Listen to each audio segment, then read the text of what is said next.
आज आपण नवलकोल सॅलड बनवणार आहे. तर हे सॅलड बनवताना याची पूर्ण आपण सालं काढून घ्यायची आहेत.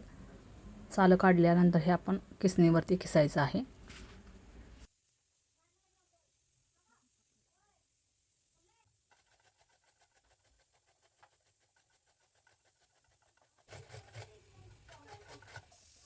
यामध्ये बारीक चिरलेली मिरची, बारीक चिरलेला पुदिना आणि कोथिंबीर, तसेच लेमन ज्यूस 1 ते 2 चमचा, मीठ, साखर, तीळ, मगज बी 1 चमचा.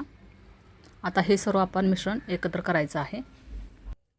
यामध्ये दही घातले तरीही चालेल. दही घातल्यानंतर लेमन ज्यूस घालायचा नाही आहे. आता तडक्यामध्ये आपण जिरे, मोहरी, हिंग वापरायचं आहे. सॅलड आता तयार झालेलं आहे.